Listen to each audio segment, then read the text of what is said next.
I always was very fond of left-hand batsman, a person called Surendra Amarnath, who did a century on his first test.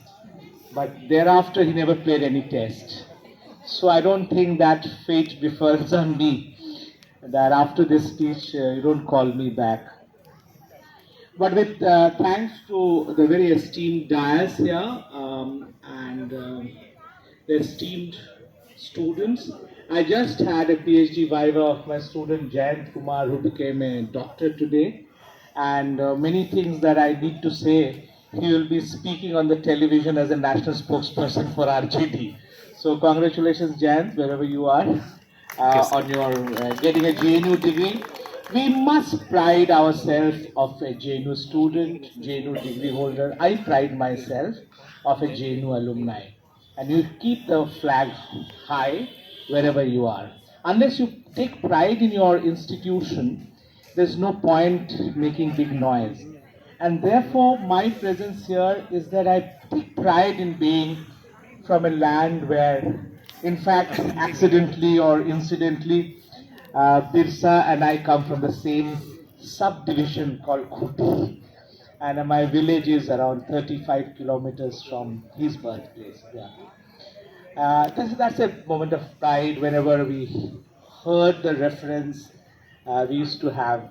Because by then, when we grew up, Birsa was Bhagwan, Birsa was Munda, but all others had their simple names like Jaipal Singh.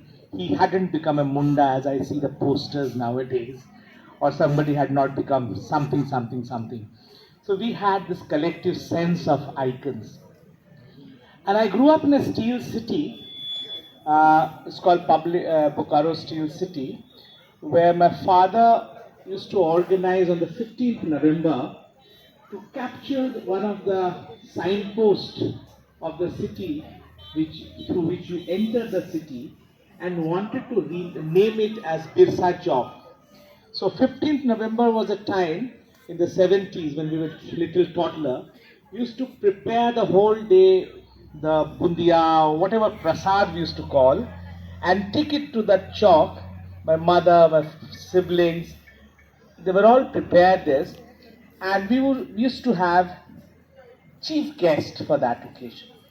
Some of the names in nowadays, I was listening to a YouTube yesterday about Jharkhand ke Vibhuti.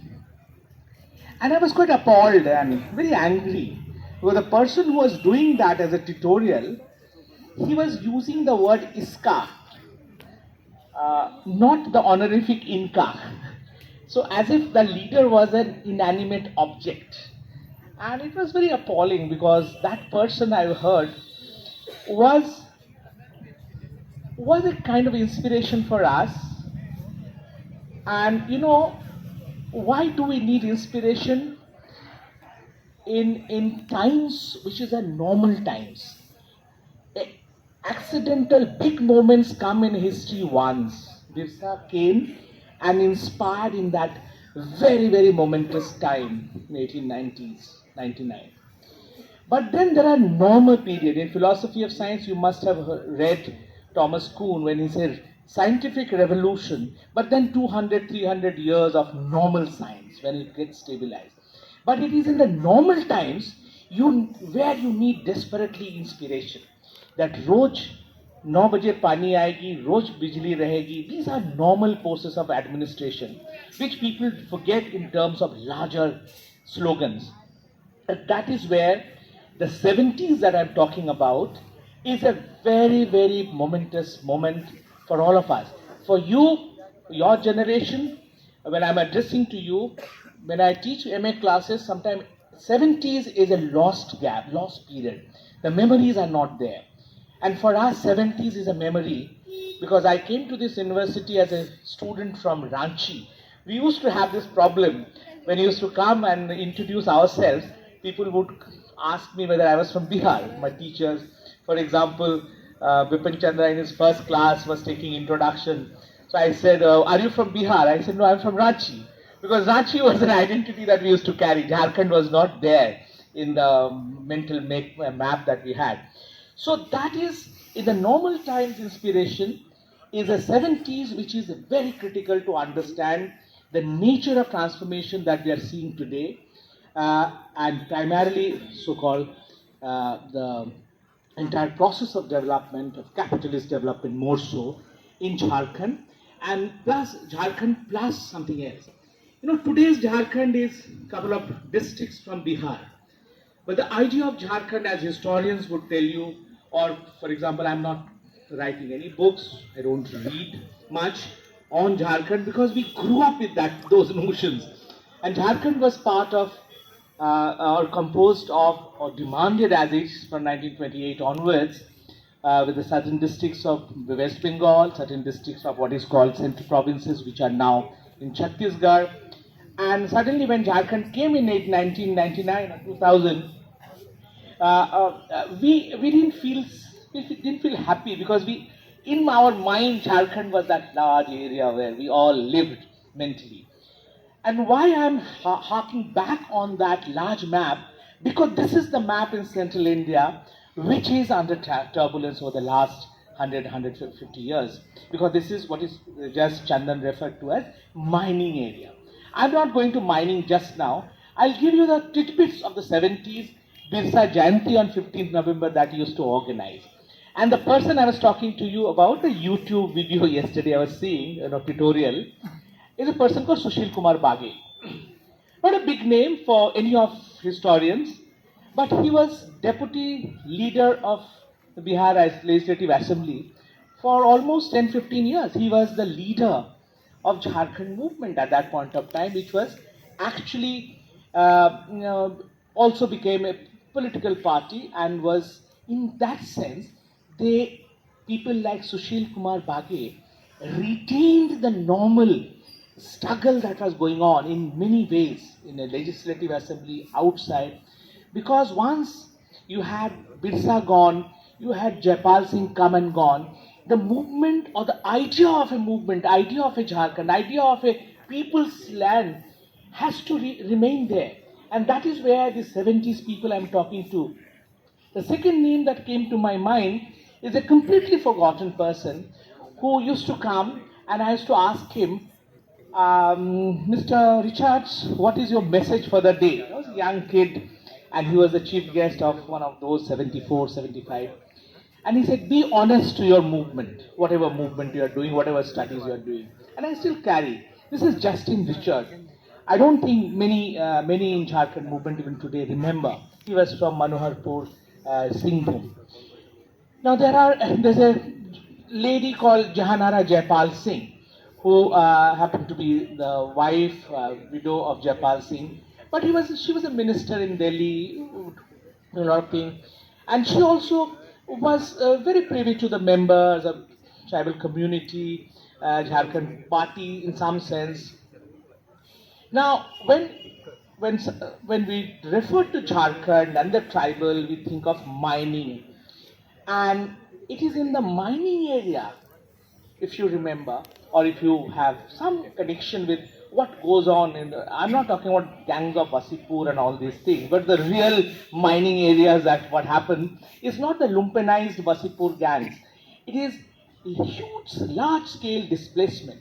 But the displacement that happened in the late 19th century and early 20th century was a kind of displacement which the 19th century capitalism with free trade was doing. And what happened in the 70s plus displacement is a new variety of capitalism which is emerging.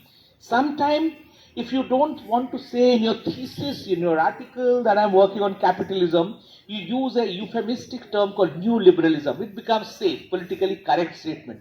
But basically, we are talking about capitalism, and this capitalism has no liberalism within its anchorage.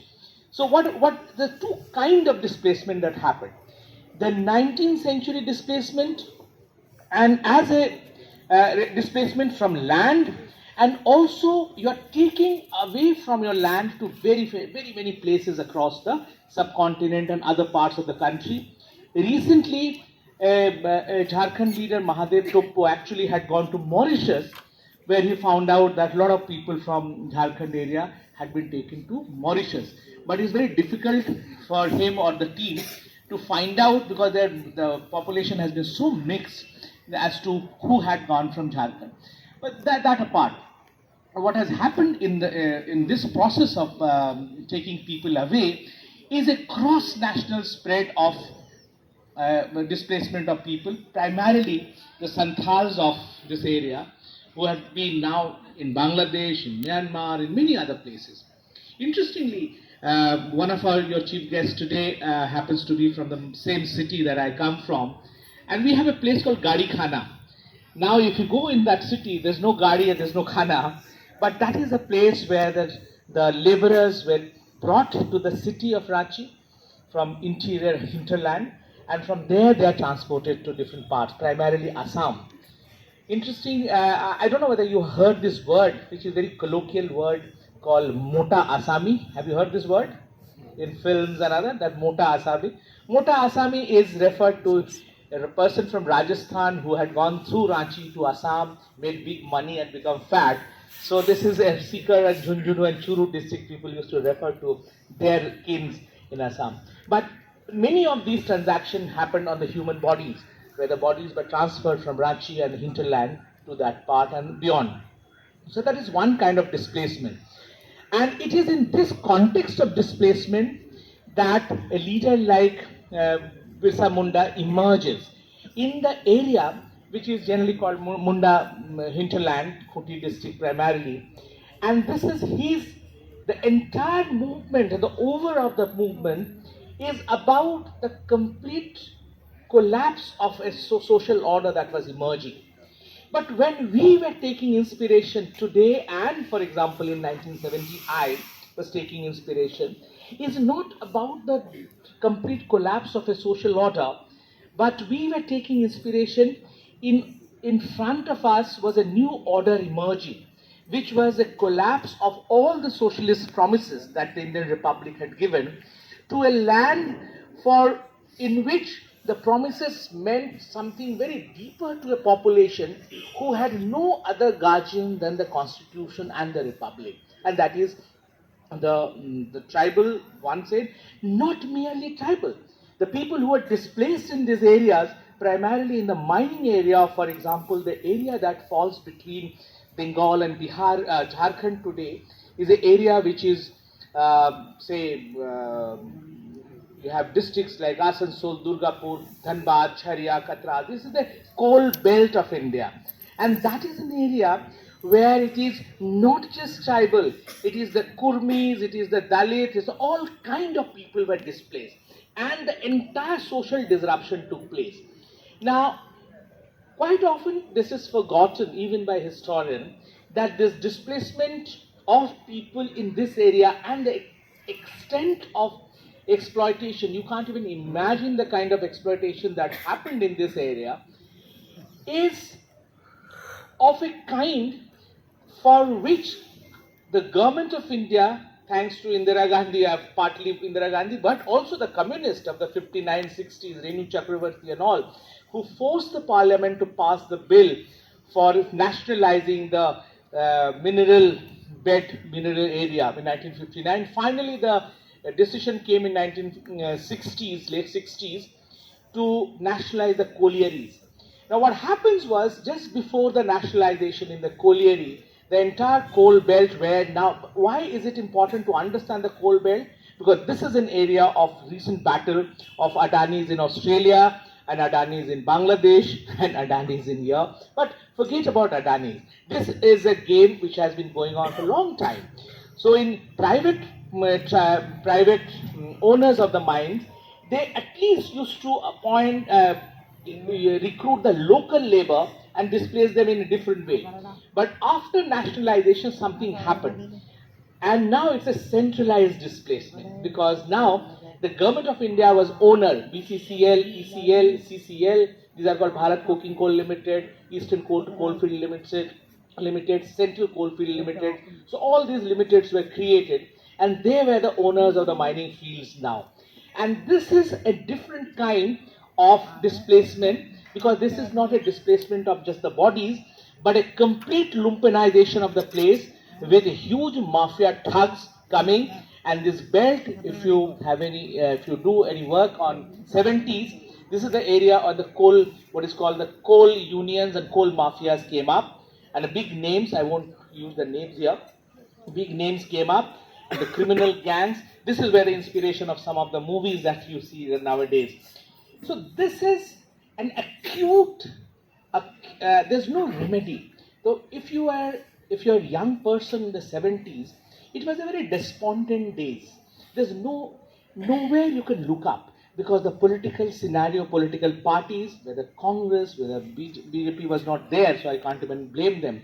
But Jansang was there. So many other, and it is small pockets of communist members, Marxist. Those were expelled from Communist Party. A.K. Roy, for example, was inspiration in this coal belt. There's a gentleman who should be remembered today, is Vinod Bihari Mahato.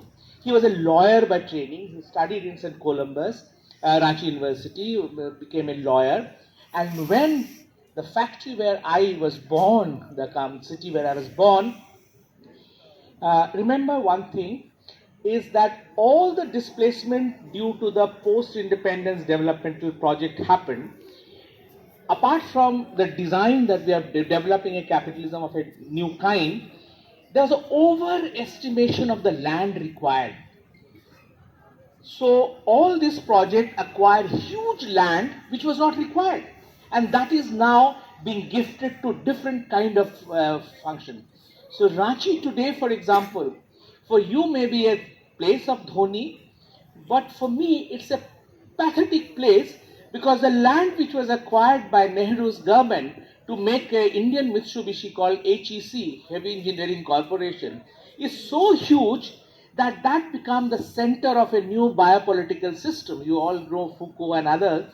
So it's a new biopolitical system where two things happen. A spectacle of the biggest kind, the IPL stadium, which is a sign of new capitalism of a new kind.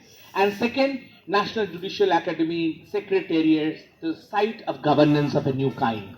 So the land the tribal lost to the promise of development has gone to the new stage of capitalism. In that sense, it doesn't cease to stop. Now coming back to the mineral area, how long I should go on? Chandan, how much? 5 minutes, okay. Coming back to the mineral area that you see in the picture, the life was not picturesque at all. And this is where a large number of leaders came up to save the local population from criminal mafia. They could be killed in any moment if they protest. There were salaries, the land, everything was at a jeopardy. And this is where all the future fighters of the Jharkhand movement emerge in a big way, of a different kind. And that is an area where Shibu Soren, that is an area where A.K. Roy, that is an area where you have Akluram Mahato, that is an area where a Chansang leader, very stalwart of a leader, Samaresh, but his heart was for the local issues, Samaresh Singh. All of these, actually, if you sit with them at that point of time, they all got inspired by Birsa's, the name of Birsa, the inspiration that Birsa brought in. They had nothing common in between them. A.K. Rai was a Marxist. He was fighting the biggest battle for colliery workers. Vinod Bihari Mahato was fighting for the Bokaro and other landless people. He would not charge them initially because they were all losing their land without any compensation initially. Today when I see the displacement compensation from Gurgaon for the Gurgaon families, and they all ran in Toyotas, in displaced people in Bokaro and all other places in HEC, the families have ruined. They have most of the beggars around Bokaro at that point of time came from the displaced villages. Or rickshaw pullers in Ranchi. There's a very good book by L.P. Vidyarthi at that point of time on HECs and industrialization and its impact. So rickshaw pullers, beggars, and tribal society generally don't have beggars. So you can understand the kind of transformation that we have brought, the Republic had brought to their life. So I therefore take this moment to remember all those people, Justin Richard, uh, Sushil Bage, not just Jaipal Singh, but all other hundreds of those who fought and kept that inspiration in a normal time. Normal for others, but normal in that sense is abnormal time. So when you have the new wave of Jharkhand movement in 1982, and I was just a high school student, entered my college, when Ramdal Munda came and danced on the main road with his just chota sa dhoti, and we got different kind of inspiration. He brought the cultural milieu to fight for a new life.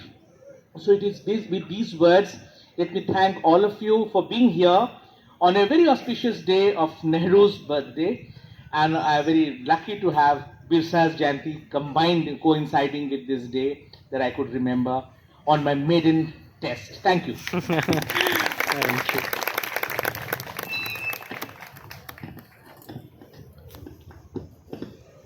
Thank you sir. और sir ने बहुत अच्छे से historical context Jharkhand का दिया है और उस टाइम पे क्या चल रहा था एंड माइनिंग का क्या सीन था तब, तो बहुत ही अच्छे से पोर्ट्रे किया। मैं और हम लोग जो आदिवासी हैं, ये हम लोग सब आदिवासी हैं यहाँ पे, कि हम लोग को बहुत तरह तरह से डिवाइड किया गया। इस लाइक संताल एक है, मुंडा एक है, वो है, लेकिन हम लोग इंडिजिनियस पीपल है इंडिया का, और हम लोग को सब एक साथ रहना है अगर कुछ करना है। तो नेक्स्ट अगर हम